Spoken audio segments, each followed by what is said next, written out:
Om.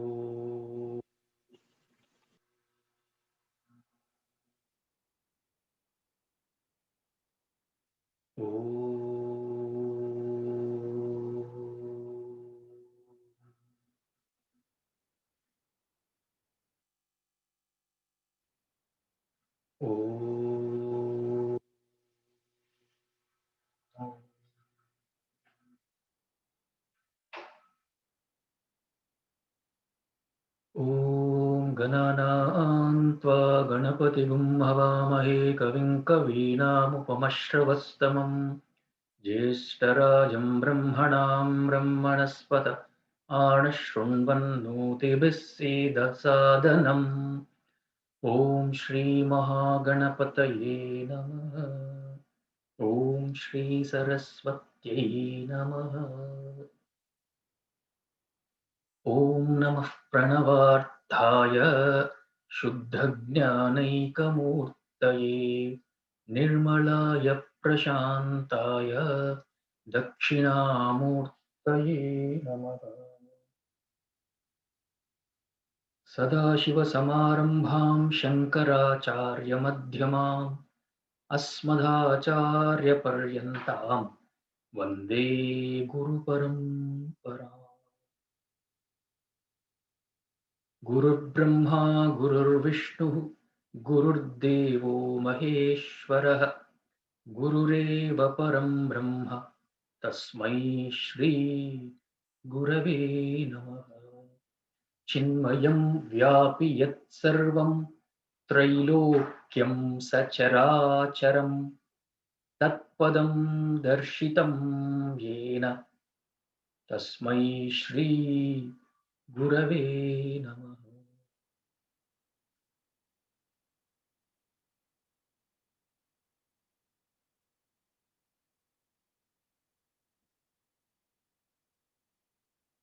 वन्दे शम्भुमुमापतिं सुरगुरुं वन्दे जगत्कारणं वन्दे पन्नगभूषणं मृगधरं वन्दे पशूनां पतिं वन्दे सूर्यशशाङ्कवह्निनयनं वन्दे मुकुन्दप्रियं वन्दे भक्तजनाश्रयं च वरदं वन्दे शिवं शङ्करम्।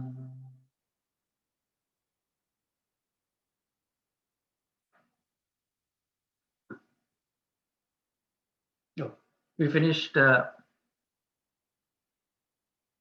first Anuvaka.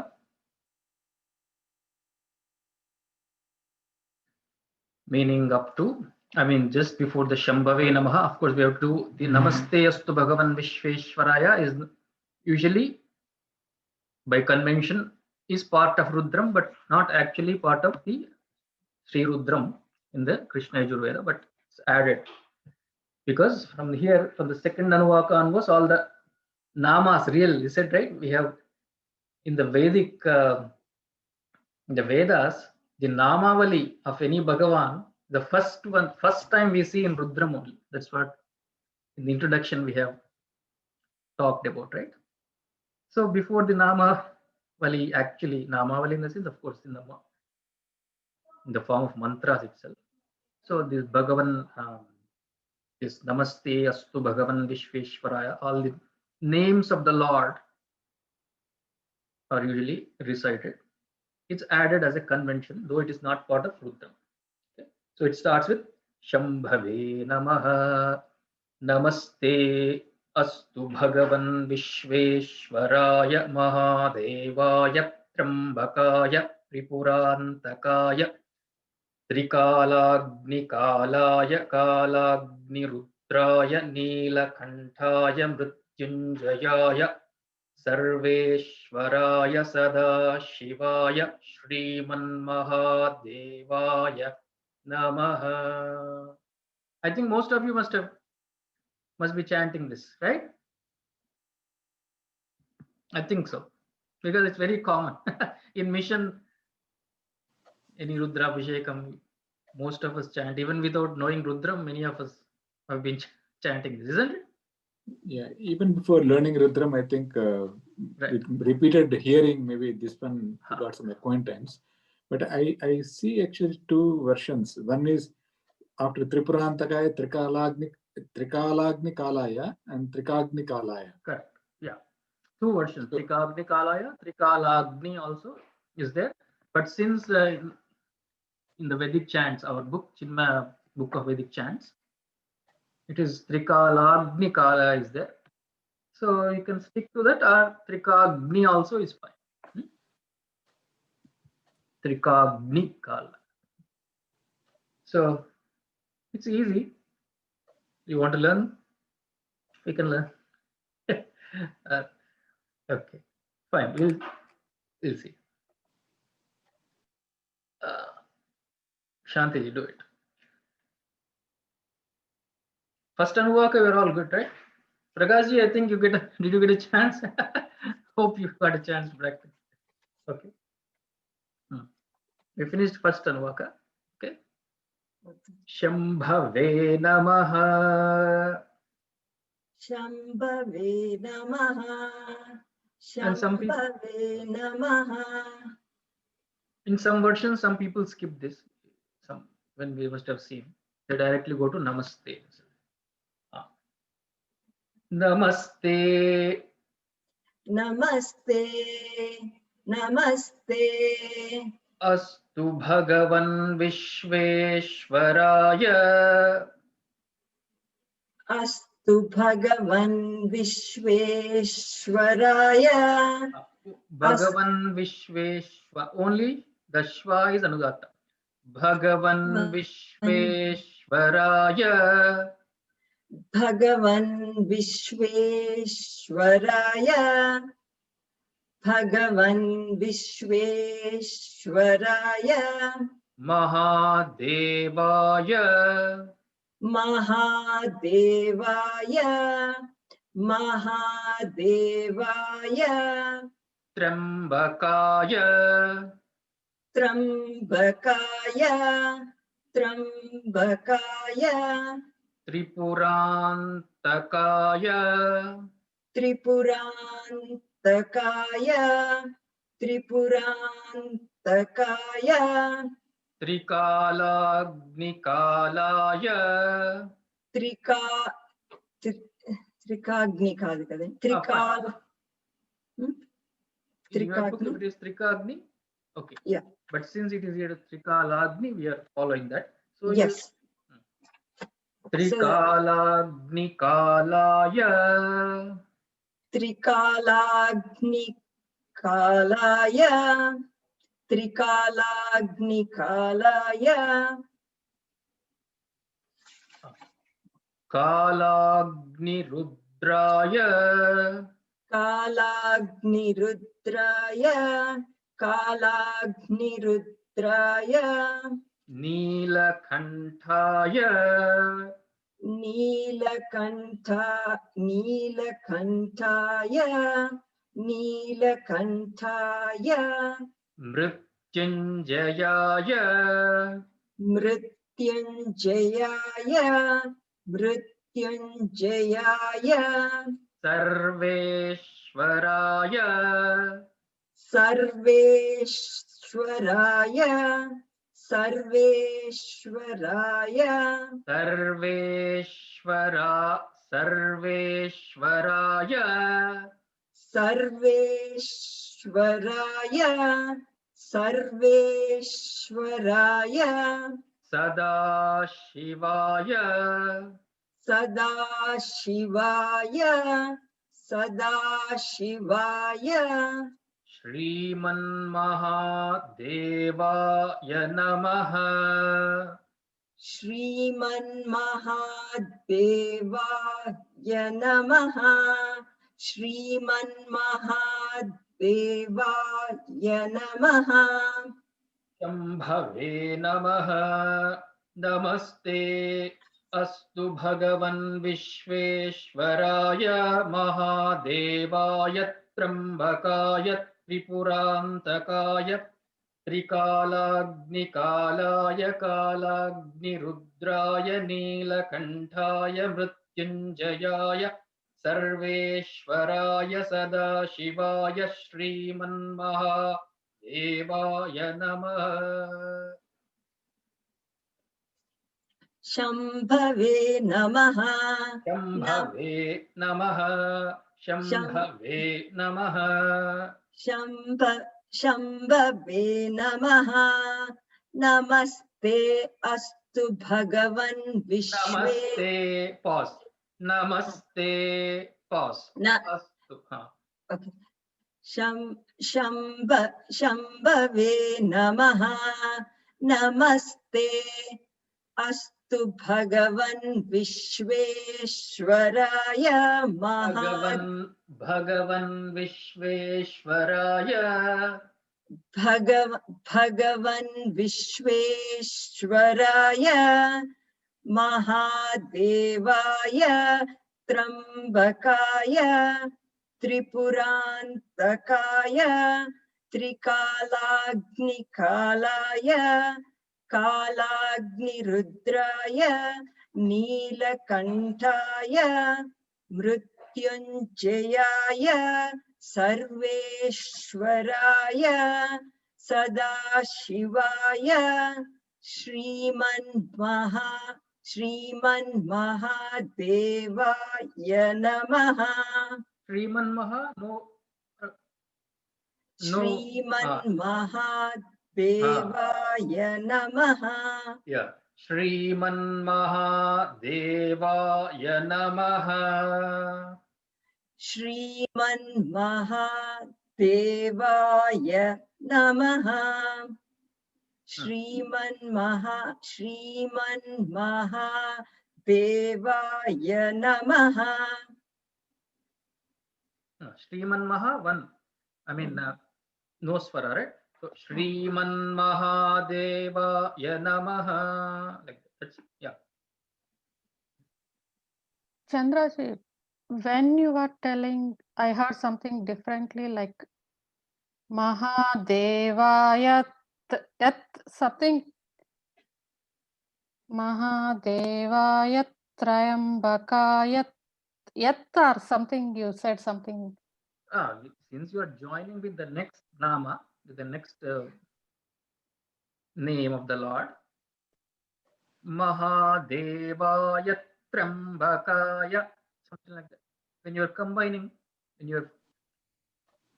you are separately, when I said Mahadevaya, separate, when you are separating it, as if I separate. I mean, there was a little pause, but Om Namaste Astu Bhagavan Vishveshwaraya Mahadevaya Trambakaya Tripurantakaya Trikalagnikalaya Kalagni Rudraya Neelakantaya Mrityunjayaya Sarveshwaraya Sadashivaya Shriman Mahadevaya Namaha. In the flow, when you are combining with the Triya, because of the Samyukta Vyanjanam Akshara, I was doing that. Anywhere you do it.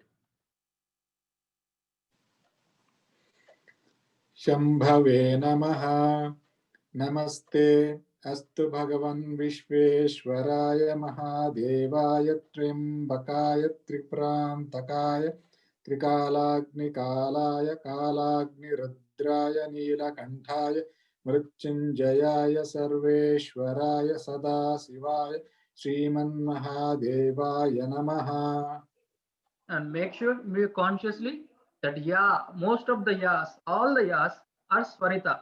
So make sure it is, you are doing that Swarita consciously, right?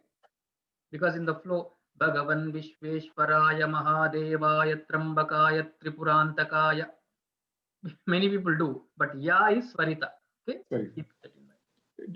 Did I sound Swarita or not? It was there, but not that prominently. It was not audible. Okay. That's it. I also try to put the same speed that I generally do when we are doing in the group chant.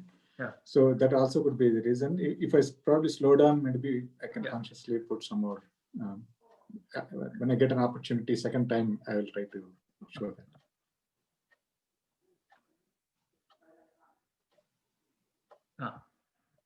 Sunita.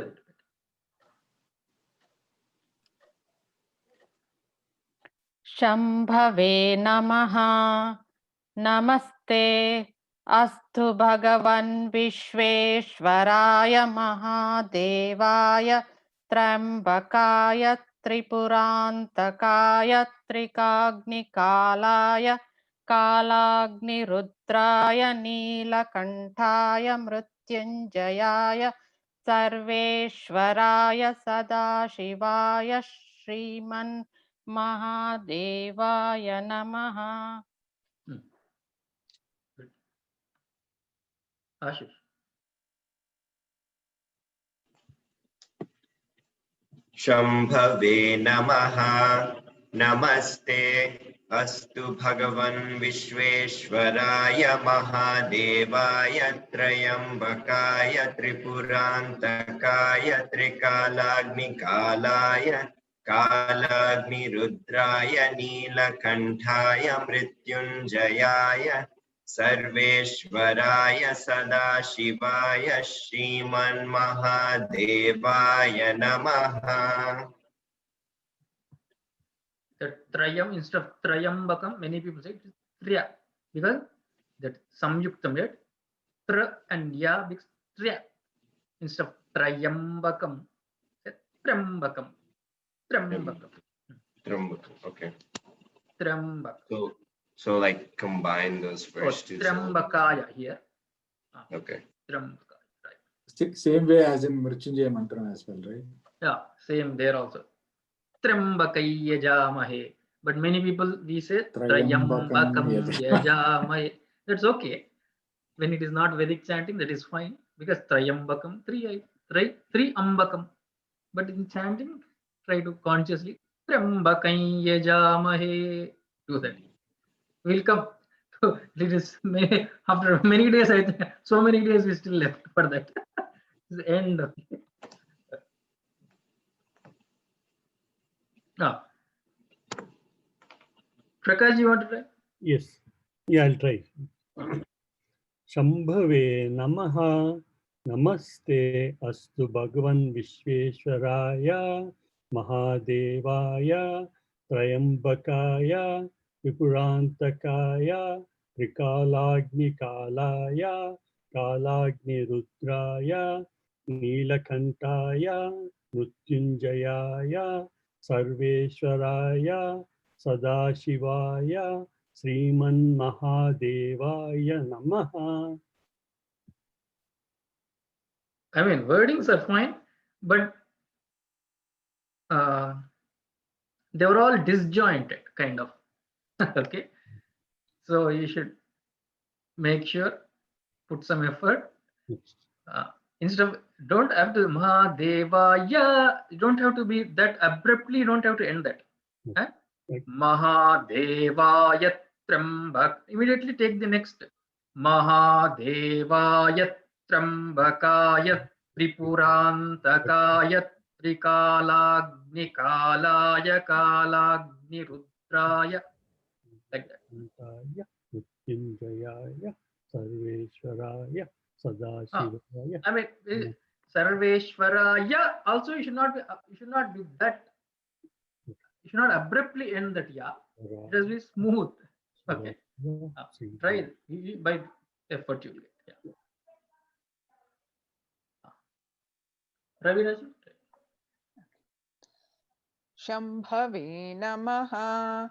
Namaste Astu Bhagavan Vishveshwaraya. Bhagavan Vishveshwaraya. Bhagavan Vishveshwaraya.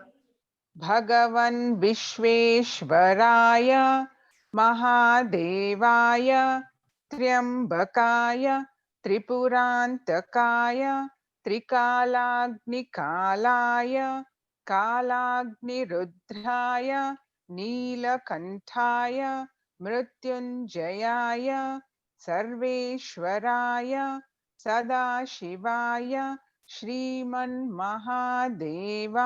नमः।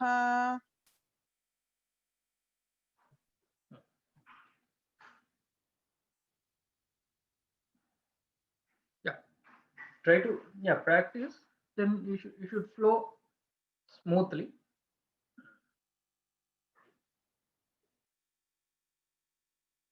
In chanting, in group chanting, you don't have to give that much of a pause.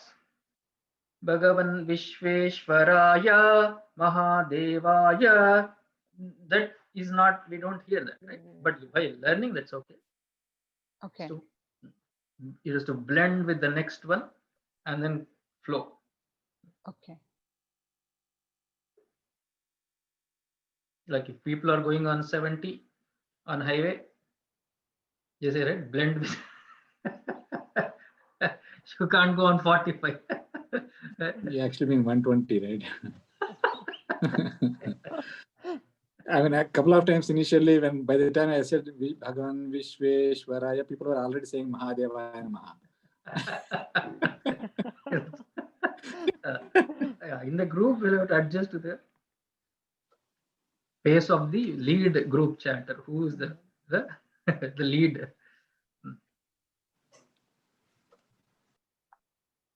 Okay, they're all names. Not much of, I think we all know the meanings, right? Shambhave Namaha. Namaste, salutations, astu. So be it.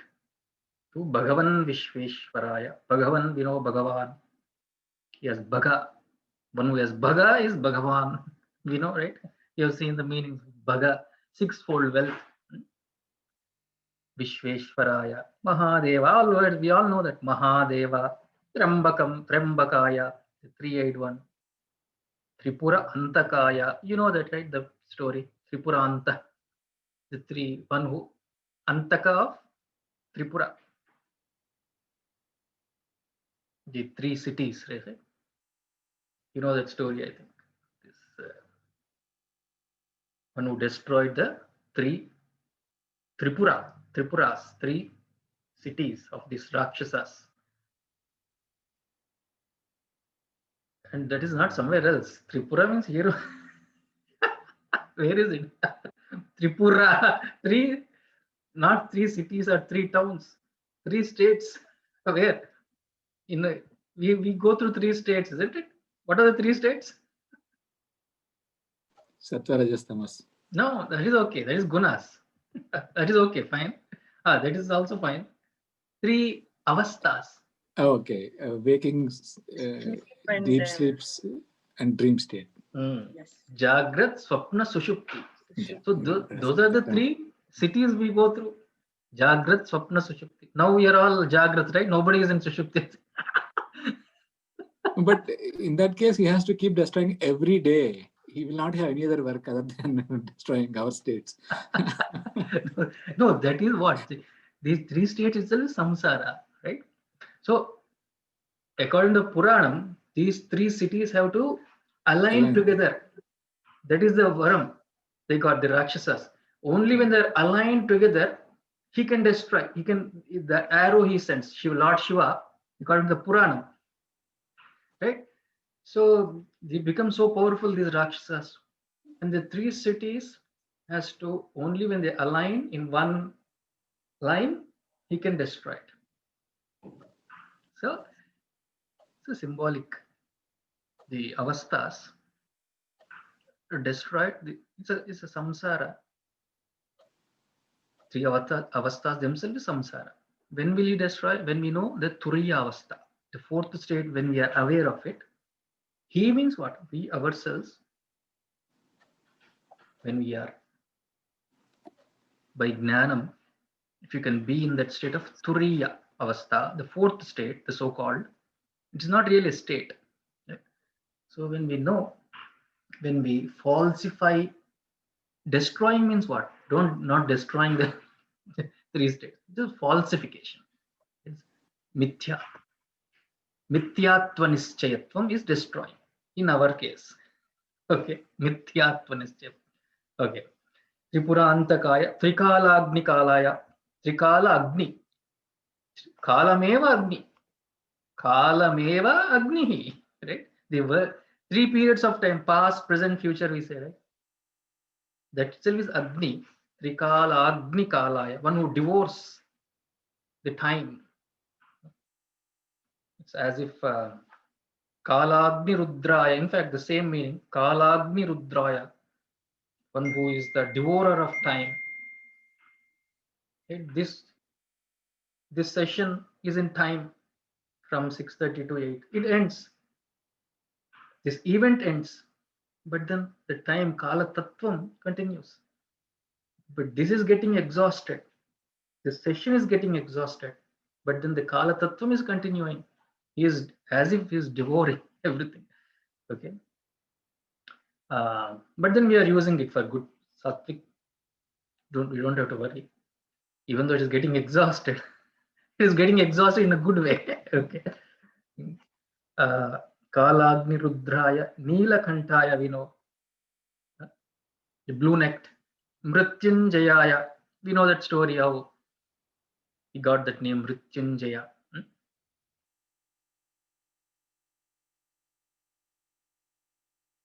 Then, Is it in the context of Markandeya? Okay. yes, Markandeya hugs the Shivalingam. The Yamadutas are coming. They can't do anything. So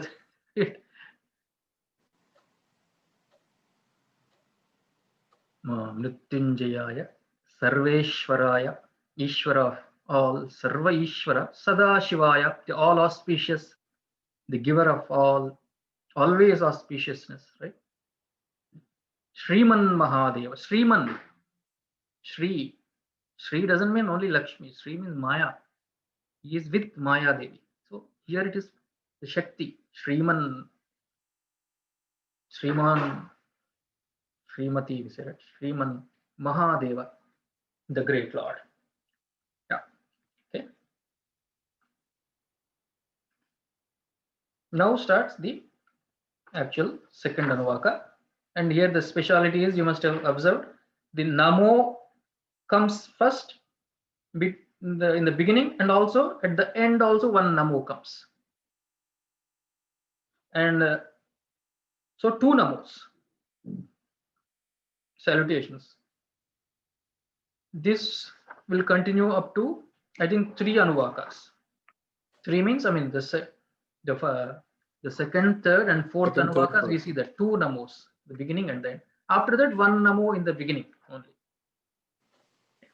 Is there a easy way to remember when we are by hearting? Practice.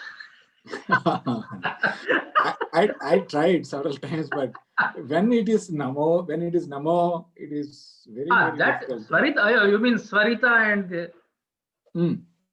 Anudatta. Yeah. That also mostly by practice, because how the people start at a very young age, right? Every day they do. That is the only way. Yeah. Come on, you're saying we are not young? Yeah. I'm just kidding. So, Yeah. That is only one challenge that I always face. I have seen a lot of people giving lesser preference to that one, when to say Namo. And in the group, they actually almost, do not even care about that. Only the priests probably who have learned Vedic chanting in a proper systematic way, they say it properly. But rest of the folks have seen a lot of people, instead of saying one, they say another. we should not be done. So yeah, that's why I was look at it. trying to be Fine. more careful. I mean, about that. you look into it and read. If you think you don't remember it, fine. That's okay. Better we chant properly with the swaras, because Vedic chanting is only swaras, right? Yeah, many people. Namo Hiranyavave Senanyadishancha Pataye Namo Vrukshebhyo Harikeshebhyo Pashunam Pataye Namo Nama. Something, but where are the swaras there? So swaras are important. And in the first Anuvaka, all the second Namos are all Swaritas, except for 2. Did you notice? Except for 2 second Namos, all the other Namos are Swaritas. Right? One is, if you want to remember, if you are asking, right? One is before Harikeshayopa, the Namo goes down. And the second one is before Rohitaya, the Namo goes down. If you want to remember like that. Yeah, that is a good tip. Yeah. Only 2 Namos. Like that in the third Anuvaka also, some Bandagurtu is there, right? Yeah. Okay. So it is a one continuous mantra, but then we can split, as I said, the Namo Hiranyabahave Senanye Dishan Chapataye Namo. Up to there, usually the split is one mantra, we can say. But then the whole second Anuvaka can be considered whole one mantra only. But for learning, first Namo starts before Hiranyabahave, and the second Namo at the end ends at Pataye Namaha. Usually, if you Pataye Namaha, that will be Namo, and then continues Namo. The second Namo starts for Vrukshebhyo, like that. That is how we can split the mantras, but the whole thing is one continuous, just like we said Namaste Astu Bhagavan Vishveshwaraya, one continuous mantra. Right?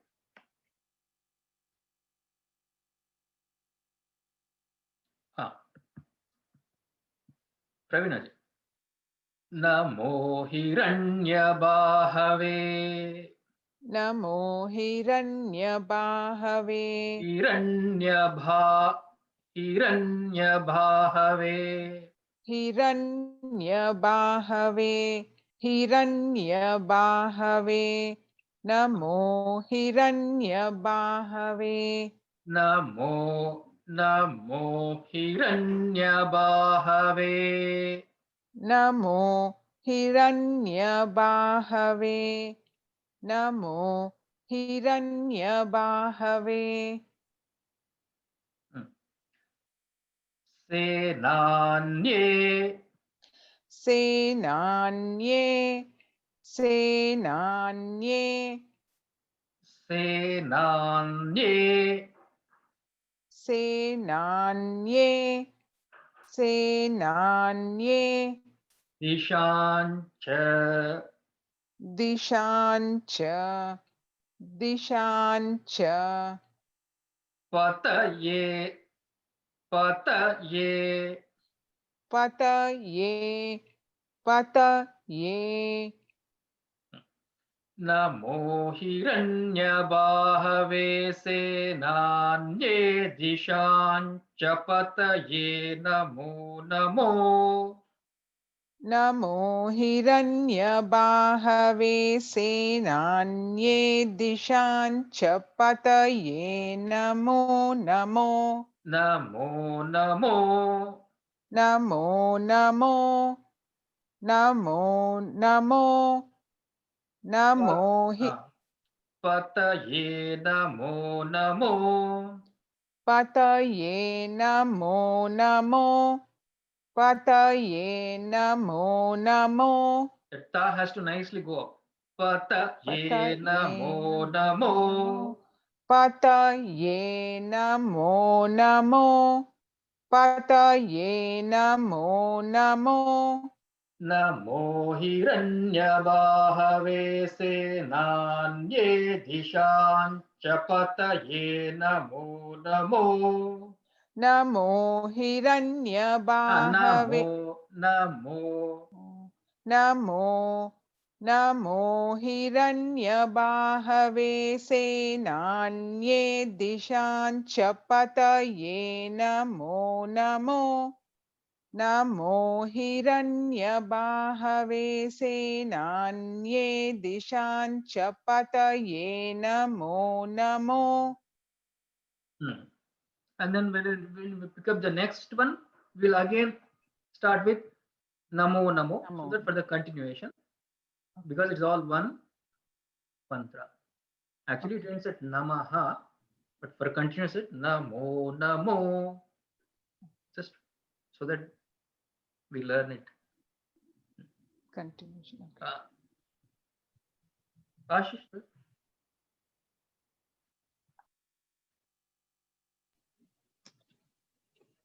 Namo Hiranyabahave Senanye Dishancha Pataye Namo Namo. It is Dishan, Dishancha. Yeah.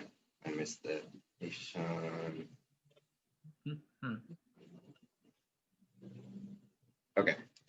Namo Hiranyabahave Senanye Dishancha Pataye Namo Namo. Senanye. Take your time.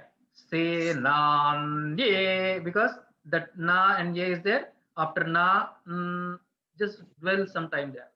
Senanye. Okay. Senanye. Senanye.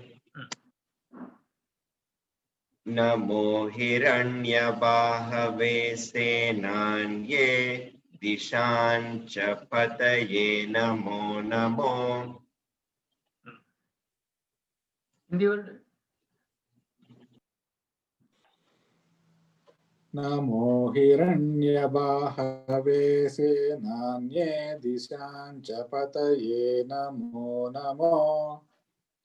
Namo Hiranyabahave Senanye Dishancha Pataye Namo Namo.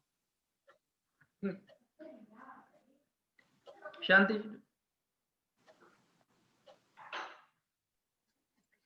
Namo Hiranyabahave Senanye Dishancha Pataye Namo Namo. Namo Hiranyabahave Senanye Dishancha Pataye Namo Namo. Something was amiss. Yes. I don't know where. Yeah. Cha has to go down. Cha did not go down. Sha go down.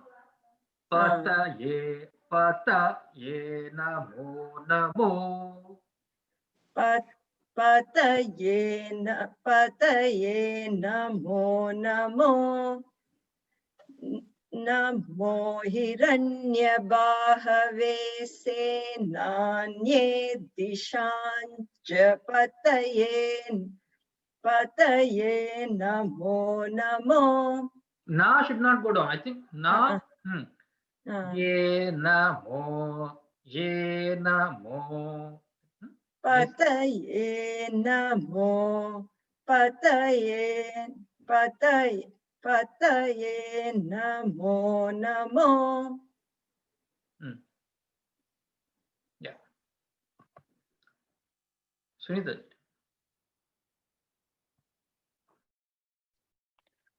Namo Hiranyabahave Senanye Dishancha Pataye Namo Namo Namo. Namo Hiranyabahave Senanye Dishancha Pataye Namo Namo.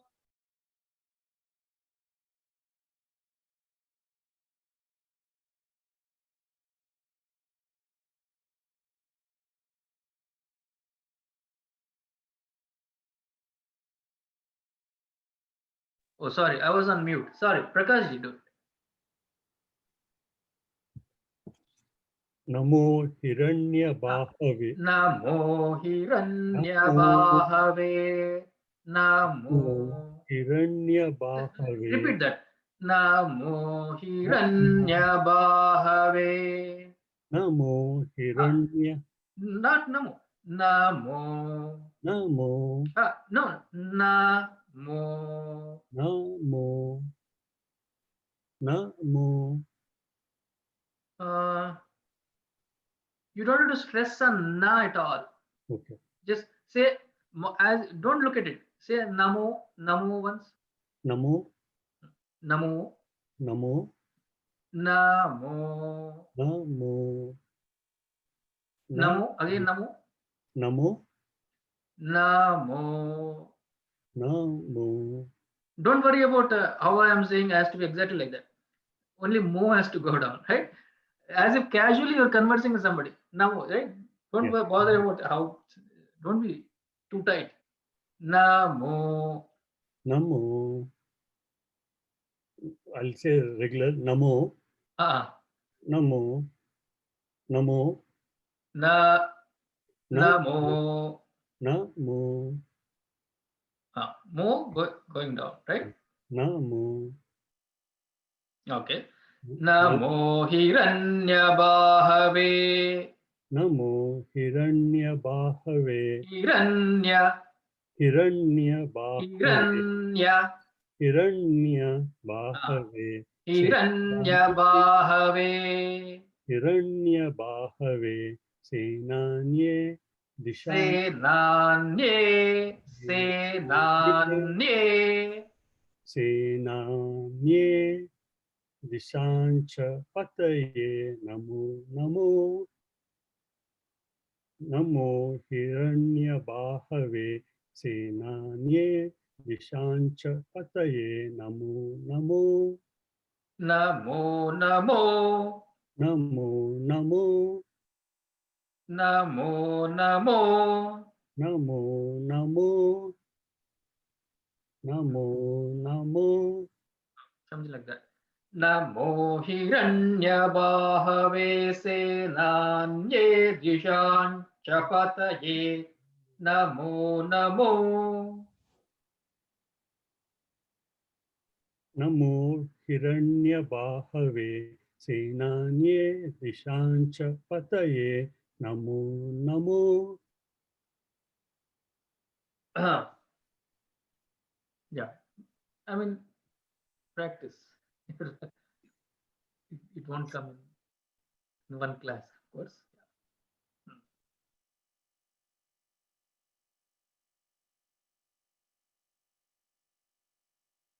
So, what do you say, Indivar? What suggestions you give to Prakash ji? Only one thing, just practice. That's what I already told you. Give something else. No.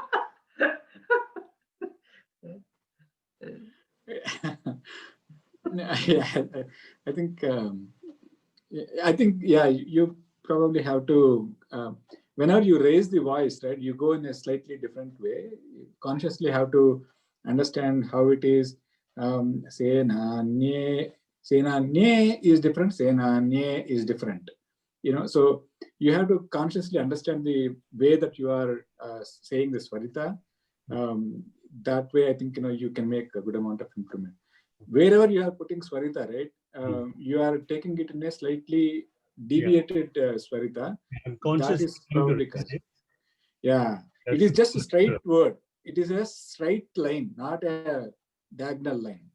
So it is say na nye, but instead of it say na nye, it is a straight line, right? So if you are taking slightly another 45-degree angle, then it will be completely different. I understand what you're saying.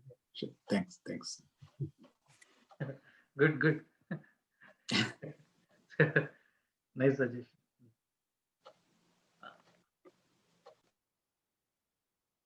And you have to keep on listening to to the chant well Pandits like Chalakiri brothers. I told you. Chalakiri brothers, nothing can beat it. Wow, what a voice! Even Kanchi Paramacharya praised a lot for the voice of Chalakiri brothers. They're chanting.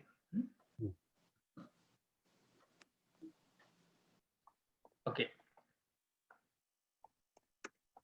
Namo Hiranyabahave Senanye Dishancha Pataye Namo Namo Vrikshebhyo Harikeshebhyah Pashunam Pataye Namo. So we'll go up to Namo, right? Okay. Namo Namo Vrikshebhyo. Sunita. Should that be up to Namaha? Pataye Namo Namah. We'll do up to Namaha, right? Sunita. Namo Vrukshebhyo.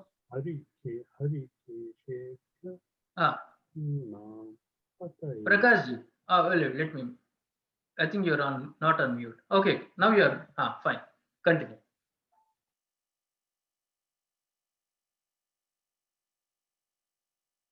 One more time, Chandraji.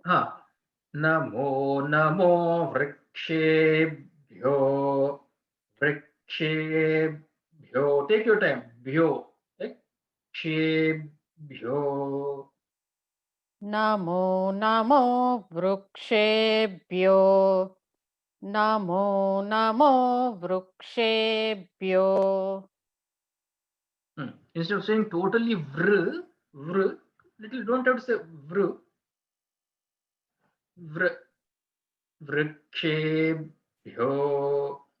वृक्षेभ्यो Namo namo vrikshebhyo. Namo Namo वृक्षेभ्यो Namo Namo वृक्षेभ्यो Harikeshebhyah.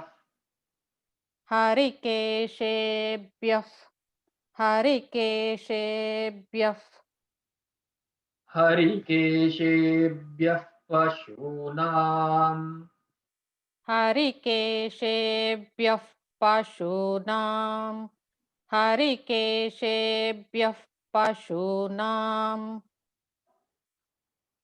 Namo namo vrikshebhyo harikeshebhyah pashunam.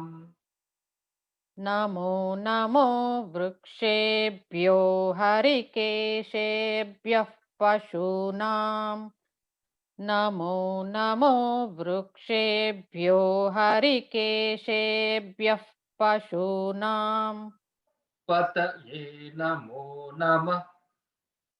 पतये नमो नमः पतये नमो नमः When you combine with saspinjara, it will become namas, but then we are ending at namaha just for now. Namo namo vrikshebhyo harikeshebhyah pashunam pataye namo namah. Namo Namo वृक्षेभ्यो हरिकेशेभ्यः पशूनां पतये नमो नमः नमो नमो वृक्षेभ्यो हरिकेशेभ्यः पशूनां पतये नमो नमः Ashish, right? नमो नमो वृक्षेभ्यो हरिकेशेभ्यः पशूनां पतये नमो नमः नमो नमो वृक्षेभ्यो हरिकेशेभ्यः पशूनां पतये नमो नमः In the word. Namo Namo वृक्षेभ्यो हरिकेशेभ्यः पशूनां पतये नमो नमः नमो नमो वृक्षेभ्यो हरिकेशेभ्यः पशूनां पतये नमो नमः Yeah, consciously put some effort not to rush there. Vrikshebhyo harikeshebhyah harikeshebhyah pashunam. That shebhyah. Take your time there. Don't have to rush there because of the Okay. samyukta vyanjanam. And Okay. that bha is there. Bha. Bha is there. Vrikshebhyo harikeshebhyah pashunam. Okay. Can I try one more time? Ah. Namo Namo वृक्षेभ्यो हरिकेशेभ्यः पशूनां पतये नमो नमः नमो नमो वृक्षेभ्यो हरिकेशेभ्यः पशूनां पतये नमो नमः Shanti.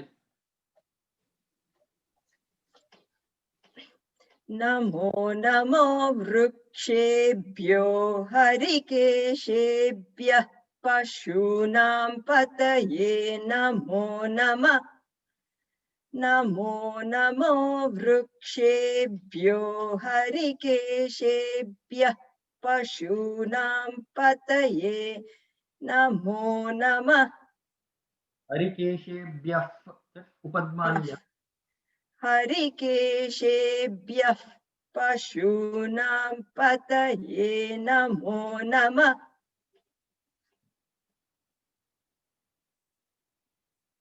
One more. Yeah, good. Prakash, you try.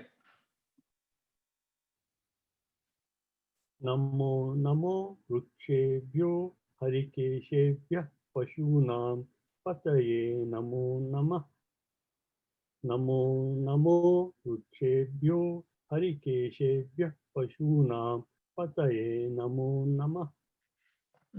Again, same suggestion. Don't rush. Take your time. Keep on listening.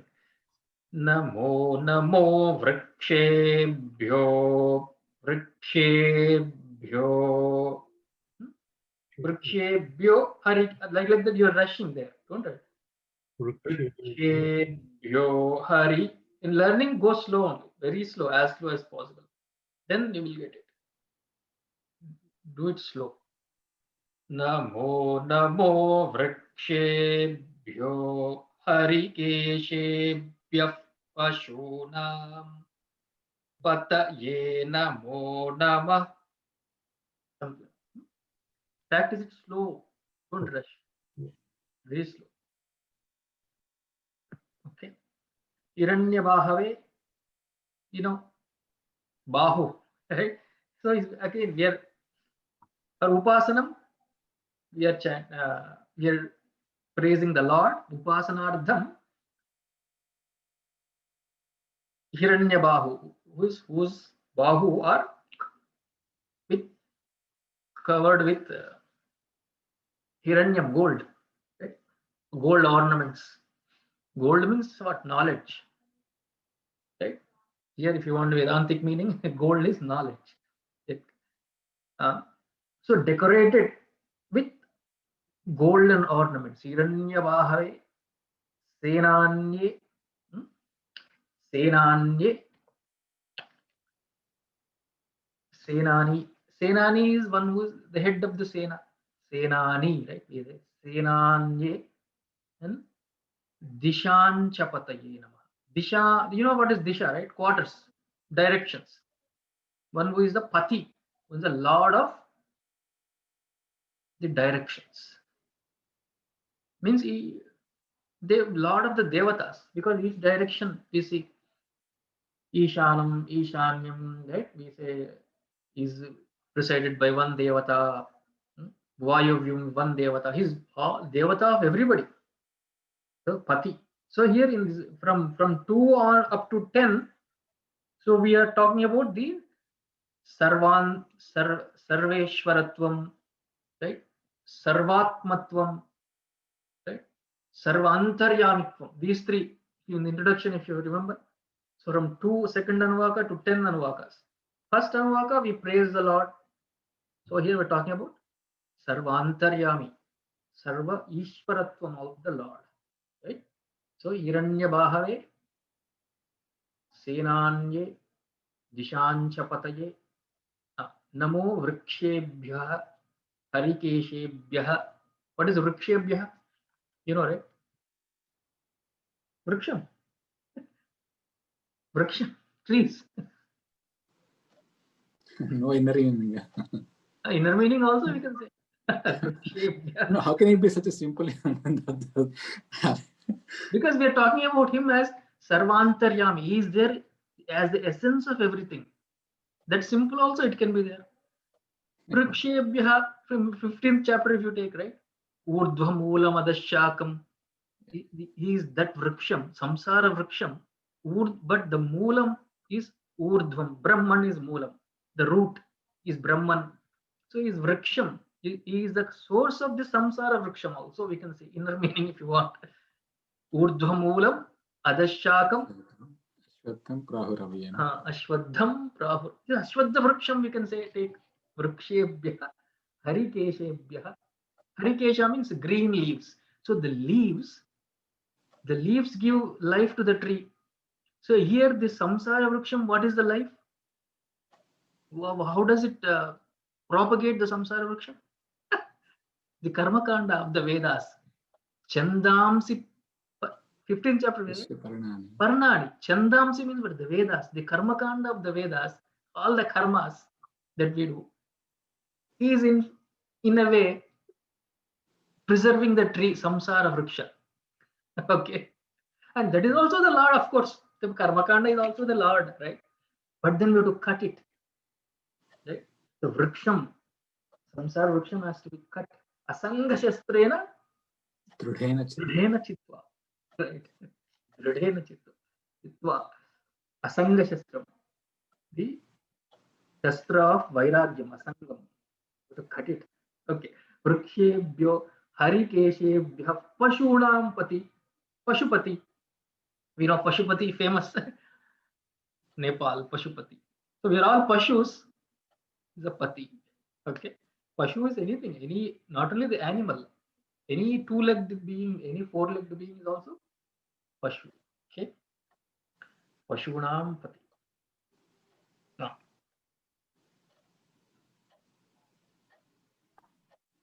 Chandraji, Ha. Chandraji, I'll try the second one, Chandraji. Oh, sorry.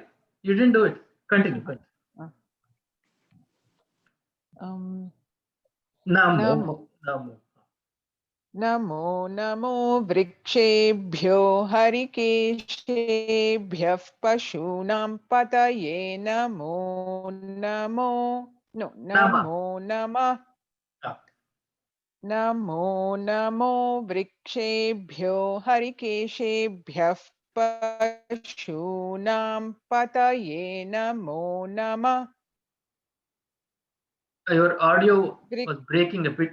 For me, I don't know. I think for others, I'll repeat once again, Chandraji. Repeat. Namo Namo Vrikshebhyo Harikeshebhyah Pashunam Pataye Namo Namah. Yeah. So we have to make sure in these anuvakas, sometimes the namo is swarita and then there is a nama. So make sure you remember that where there is nama, where there is namo. Okay. And all the namas are swaritas. Okay. Right? I think so. If you want to remember. Okay.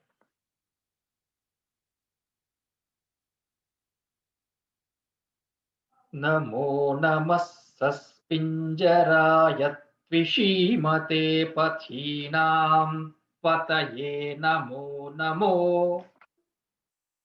Namo namas pinjaraya tvishimate pathinam pataye namo namo. Namo namas pinjaraya tvishimate pathinam pataye namo namo.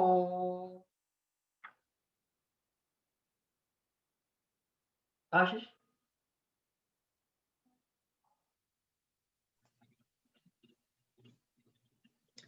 Namo namassasvinjaraya tvishimate pathinam pataye namo namo. Namo namassasvinjaraya tvishimate pathinam pataye namo namo. Saspinjara. Okay. Saspinjara. Pinja again.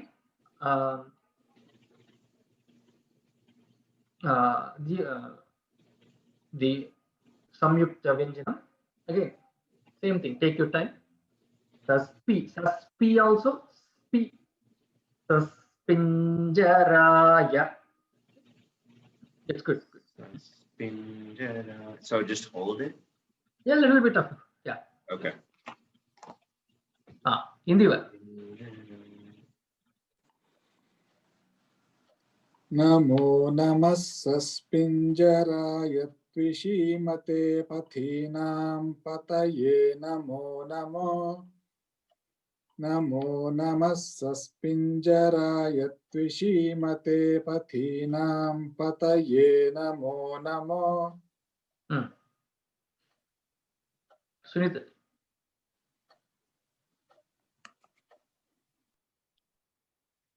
Namo namassasvinjaraya tvishimate pathinam pataye namo namo.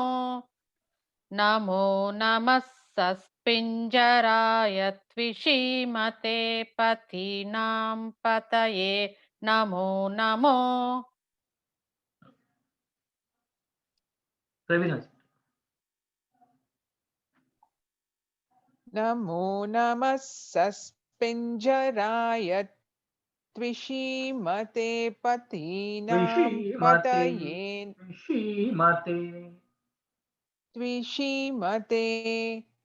त्विषीमते नमो नमः सस्पिञ्जराय त्विषीमते पतीनां पतये नमो नमो नमः सस्पिञ्जराय त्विषीमते पतीनां पतये Namo Namo That pathinam and the next one pathaye.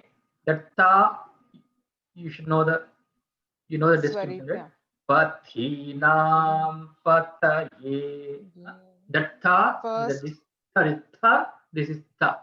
That you should know that. पथीनां पतये नमो नमो पथीनां पतये Pathinam pataye पतये namo. नमो पथीनां पतये Namo Namo Shanti. नमो नमः सस्पिञ्जराय त्विषीमते पतीनां पतये नमो नमः सस्पिञ्जराय त्विषीमते पतीनां पतये नमो Pathinam.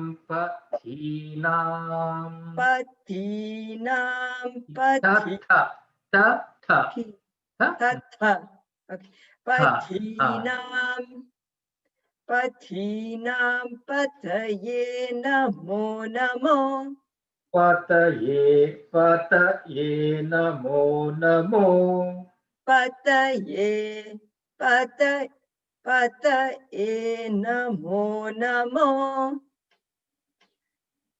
NaMo first should I say one more time? Do it.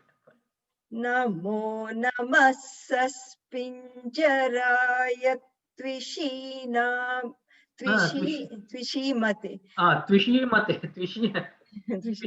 Twishiman means effulgence. Twishiman, Bhagavan, Twishiman. One who has effulgence. नमो नमः सस्पिञ्जराय त्विषीमते पथीनां पतये पतीनां पतये नमो Prakash, it right? नमो नमः सस्पिञ्जराय त्विषीमते पतीनां पतये नमो नमो नमो नमः सस्पिञ्जराय त्विषीमते पतीनां पतये Namo Namo Don't rush, not at all. Slow and steady. Okay? Let me read one more time. Don't rush at all. Learning, don't rush. नमो नमः Namo. Though very slow you go.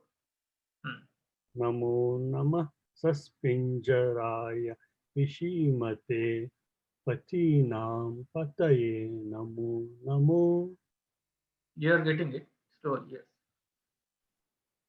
Keep on listening, yes. Okay, let's do up to Namo.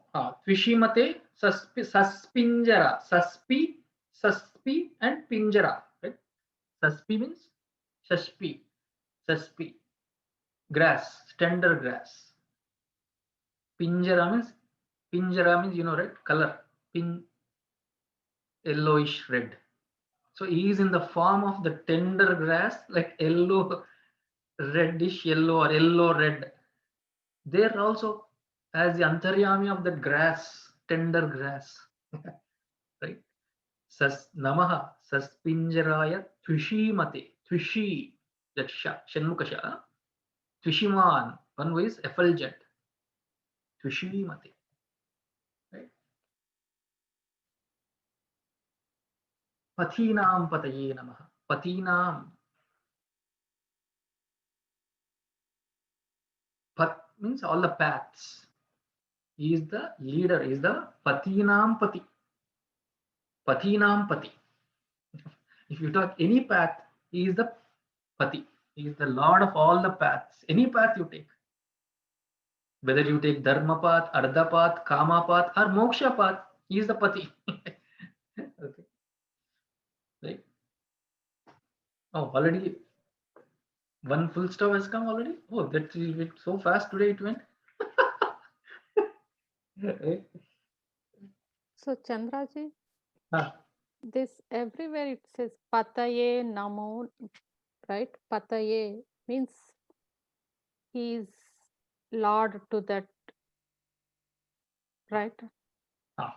Patina, Pati means the Lord of that, yes. For each of the mantra we are saying he is the Lord of that. Hiranya Bahave, Senanye, Dishancha Pataye. He is a Lord of the directions. Vrikshebhyo, Harikeshebhyo, Pashunam Pataye. Lord of the Pashus. Namo Namas, Saspinjaraya, Twishimate, Patinam Pataye. So after the last word, that Pati comes, right? Patinam Pati. He is the Lord of all the paths. Like in 4th chapter we say, right? Ye yathamam prapadyante tams tathaiva bhajamyaham mama vartmanu vartante manushya pardha sarvashah. Any path anybody is taking, he's taking my path only, Lord Krishna said. 4th chapter.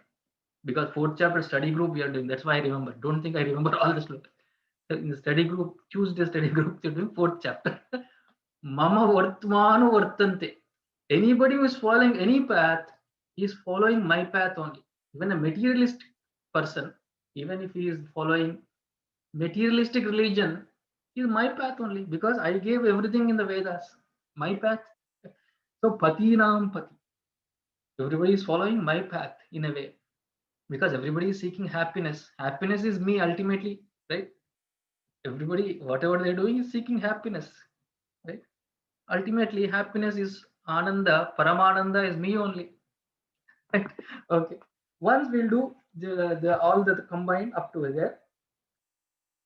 We are already time 7:40. Oh, okay. Namo Hiranyabahave Senanye Dishancha Pataye Namo Namo Vrikshebhyo Harikeshebhyah Pashunam Pataye Namo Namas Saspinjaraya Vishimate Pathinam Pataye Namo Namo Bablushaya Divyadine Nanam Pataye Namo Namo. So we'll do up. Okay, 2 people can. Ashish, do up to where we ended.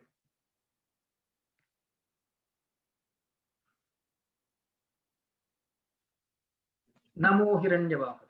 Start from there. Okay, from Namo Hiranyabahave to Patinam Pataye Namo. Right. Okay.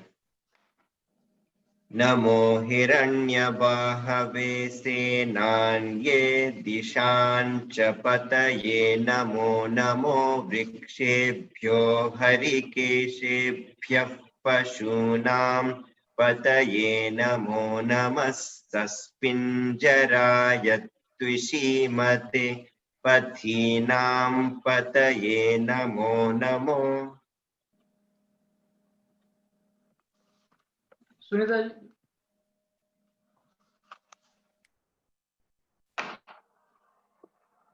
Namo Hiranyabahave Senanye Dishancha Pataye Namo Vrukshebhyo Harikeshebhyo पशूनां पतये नमो नमः सस्पिञ्जराय द्विषीमते पथीनां पतये Namo Namo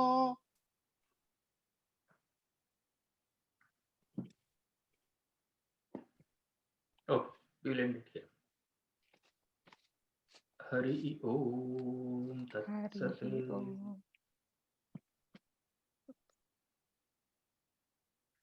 I thought we will do one full second Anuvaka today, but I think because of this, okay. So Prakash, we are doing Gita, right? I don't know if you remember. We do Gita the last 15-20 minutes. Second chapter. Tell me the verse also, please. We are doing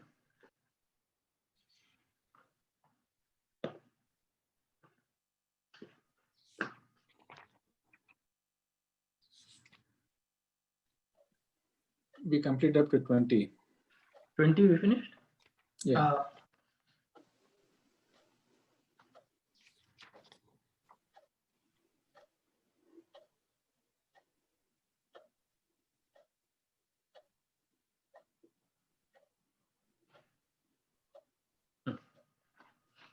Om.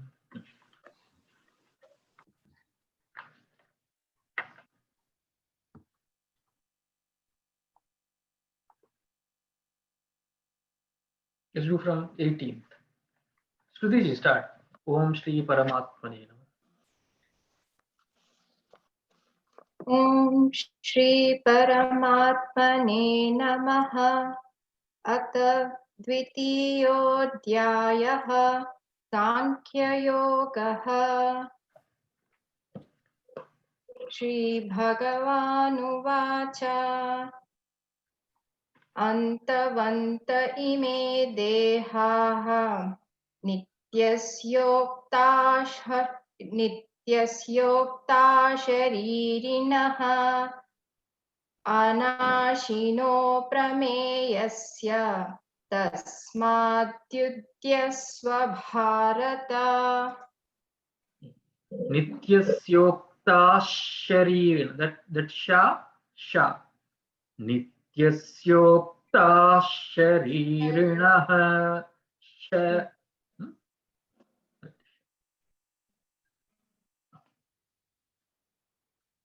Ashish, do the 19th. 19th. Okay. Ya enam veti hantaram yaschainam manyate hatam ubhau tau na vijanitaha nayam hanti na hanyate.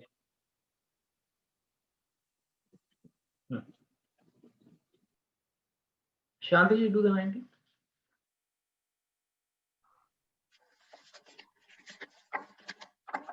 न जायते meme 19th only. 19th only. Okay. ययेनं वेत्ति हन्तारं यश्चैनं मन्यते हतम् उभौ तौ न विजानीतः नायं हन्ति न हन्यते। Do the 20th. न जायते म्रियते वा कदाचित्। रागं point. Parvala, Raga was. Don't worry. Can you start for me, please? Sadhvi. Starting trouble, Sadhvi. Sadhvi, how do you say?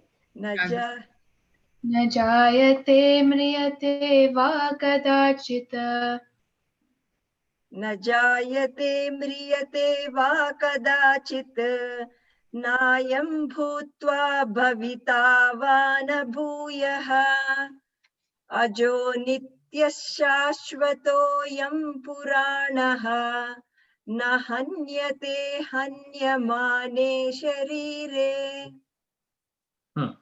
Good. So like India lo old ambassador cars untai kada. So Starting trouble. konjam push. Good. 20th everybody is fine.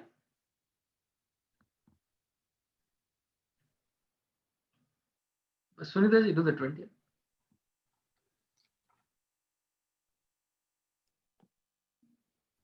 न जायते म्रियते वा कदाचित् नायं भूत्वा भविता वा न भूयः अजो नित्यः शाश्वतोऽयं पुराणः न हन्यते हन्यमाने शरीरे.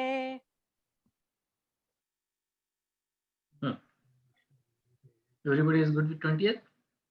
Pravina ji, do 20th. न जायते म्रियते वा कदाचित् नायं भूत्वा भविता वा न भूयः अजो नित्यः शाश्वतोऽयं पुराणः न हन्यते हन्यमाने शरीरे.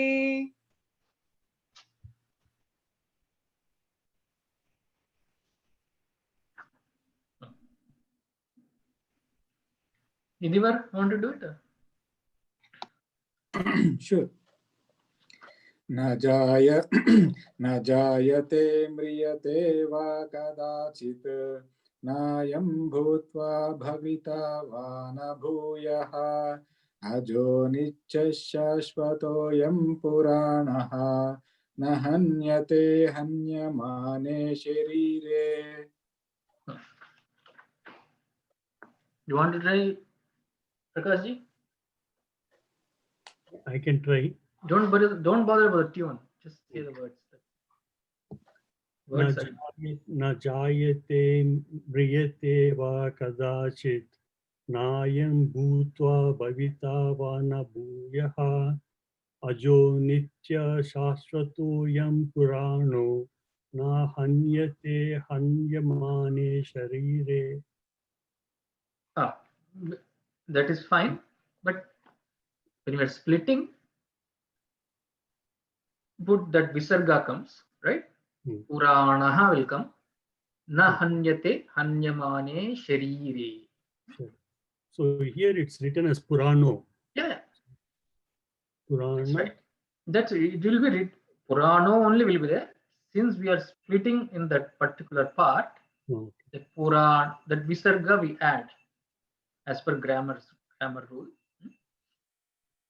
Actually, many people don't split it; they continue. But since we are splitting by learning, a logical place to split will be at Puranaha.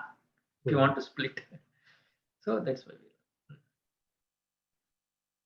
So na jayate mriyate va kadachit. Atma doesn't have na jayate, it doesn't have birth or death. Second line also saying no birth and death. Third line also is saying ajaha nityaha, no birth and death. Why is it repeating so many times? Same thing. Krishna is saying no birth and death negation 3 times. You can ask. Right? If at all you ask. Okay, that's okay. If you don't ask, it's fine. Let's go to 21. Yeah, I'll ask. After 21, we'll see. Okay. Veda vinashinam nityam.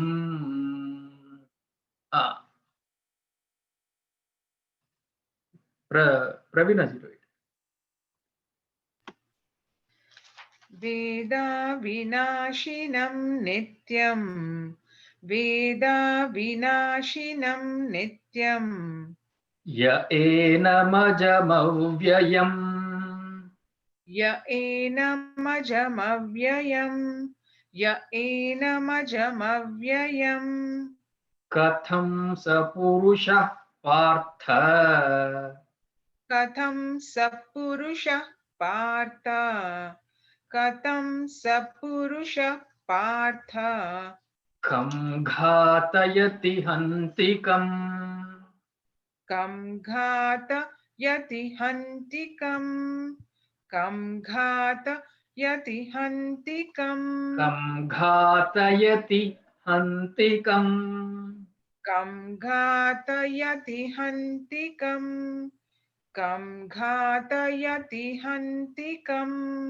If it were to be in Vedic chanting, we should come because Gha is there. We should have Na should have come, but that's okay. Since Swamiji is right, we have to follow. This is not Vedic chanting. This is just But- Gita. Did you deliberately give a pause there? Kam ghatayati hantikam. You don't have to give a pause. We don't have to, or we have You to? don't have to. Okay. Veda vinashinam nityam ya enamajamayam katham sapurusha partha kham ghatayati hantikam. वेदा विनाशिनं नित्यं य एनमजमव्ययं कथं सपुरुषः पार्थ कङ्घातयति हन्तिकम्. Come only you say. Kham ghatayati. You don't have to say kam. कङ्घातयति हन्तिकम्. वेदा विनाशिनं नित्यं य एनमजमव्ययं कथं सपुरुषः पार्थ कं घातयति हन्तिकम्.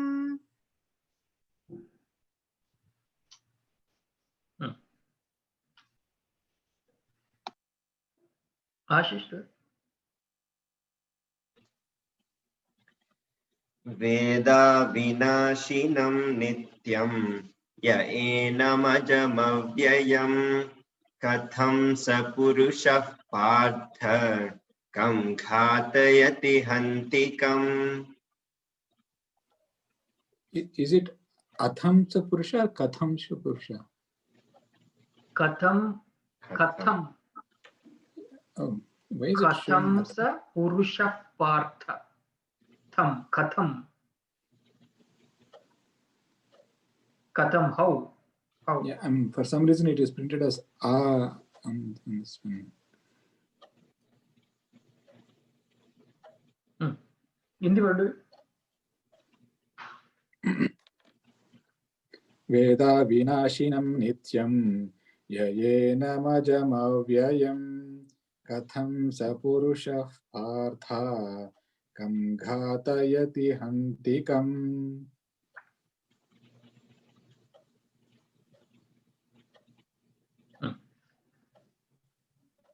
Shruti.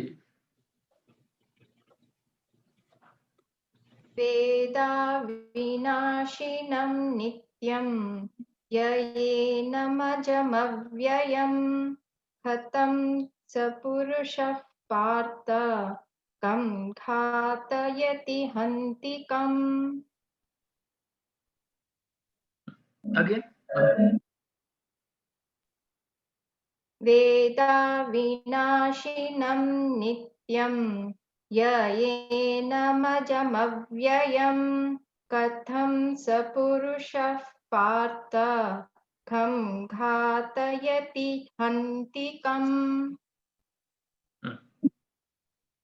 Shanti. वेदा विनाशिनं नित्यं ययेनमजमव्ययं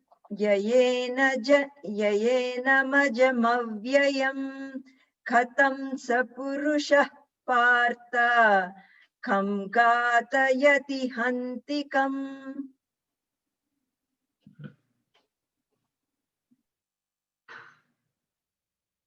Sadhvi did. I didn't go. Veda vinashinam nityam ya enamajamavyayam katam sapurushah partha kam gatayati hantikam.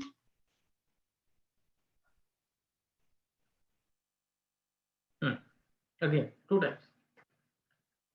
वेदविनाशिनं नित्यं य एनमजमव्ययम् कथं स पुरुषः पार्थ कं घातयति हन्तिकम् Sunita ji?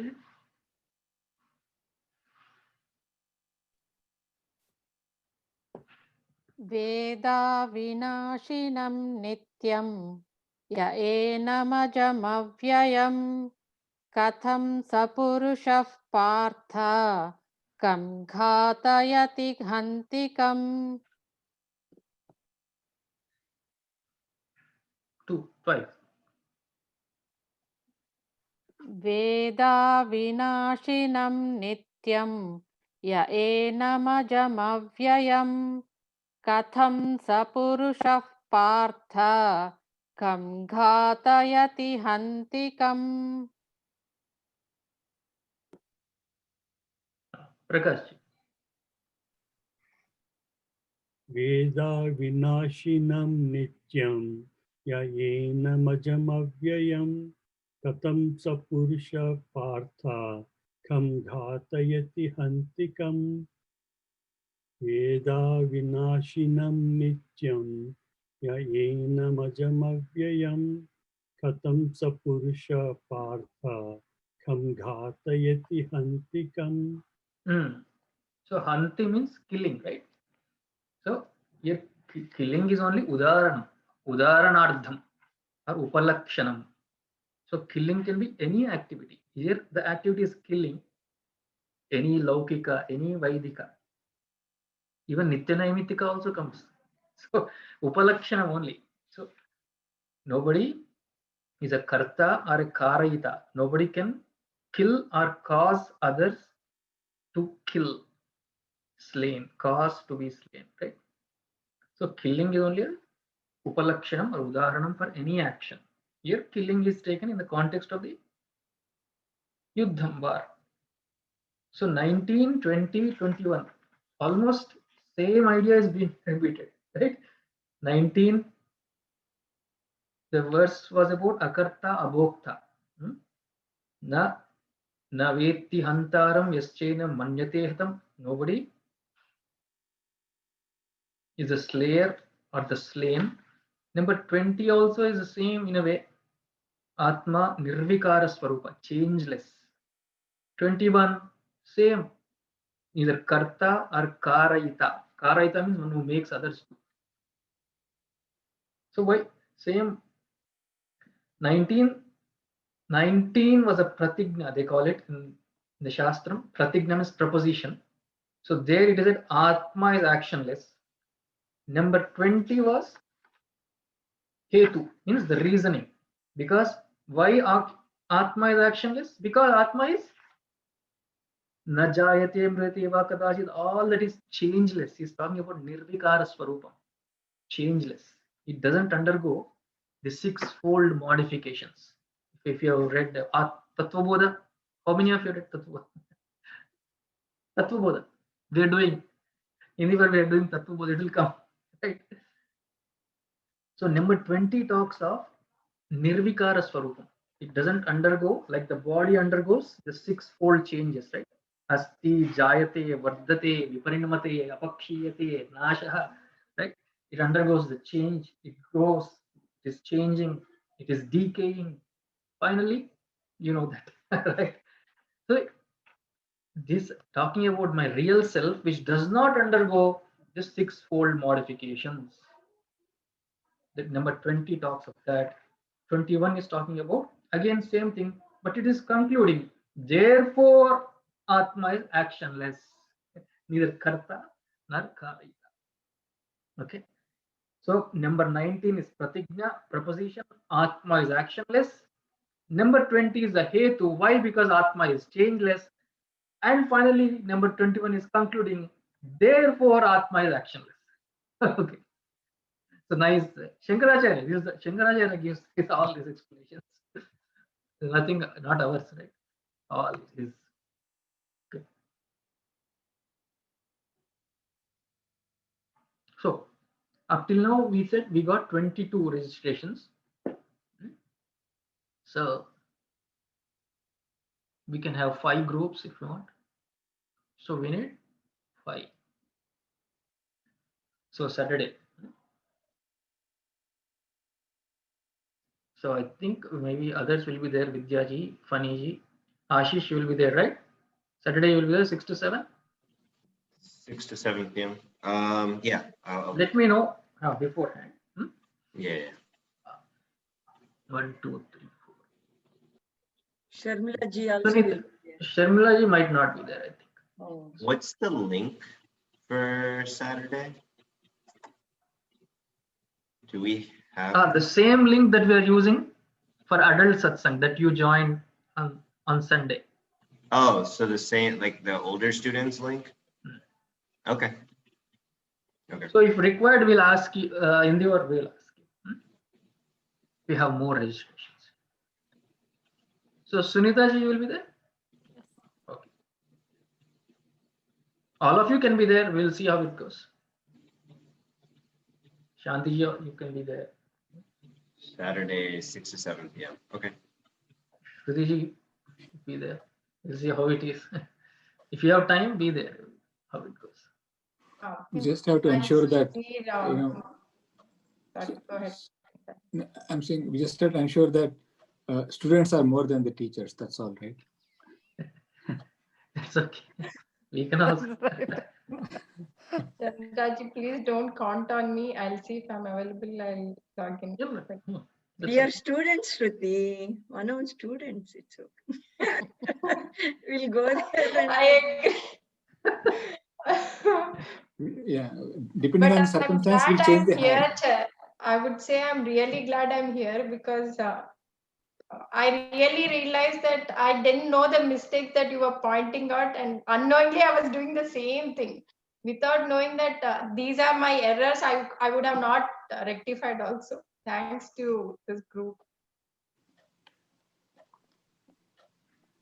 Yeah, that's fine. So depending on this class strength, we will change the hats. From teacher, will become student.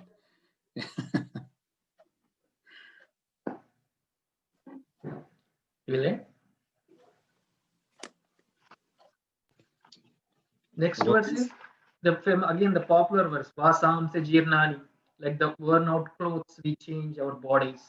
Like worn out old clothes, we change. Just like we change. It's a very popular verse. Like how we change.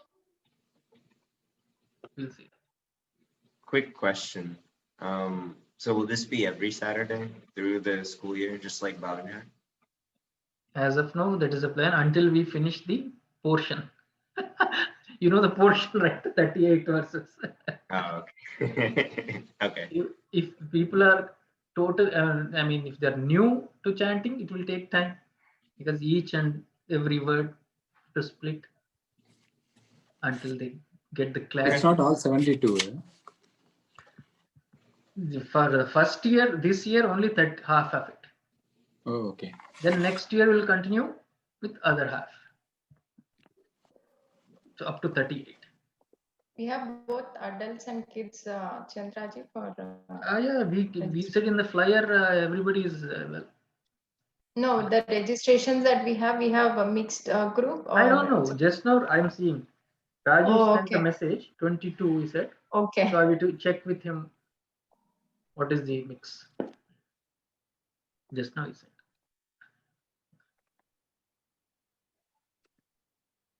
Om Sarve Bhavantu Sukhinah Sarve Santu Niramayah Sarve Bhadrani Pashyantu Ma Kaschit Dukkha Bhag Bhavet Asato Ma Sadgamaya Tamaso Ma Jyotirgamaya Mrityorma Amritangamaya Om Purnamadah Purnamidam Purnat Purnamudachyate Purnasya Purnamadaya Purnameva Vashishyate Om Shanti Shanti Shanti Harihi Om Shri Gurubhyo Namaha Harihi Om.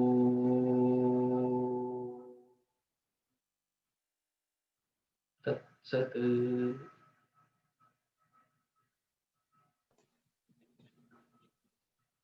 Hari Om. Thank you.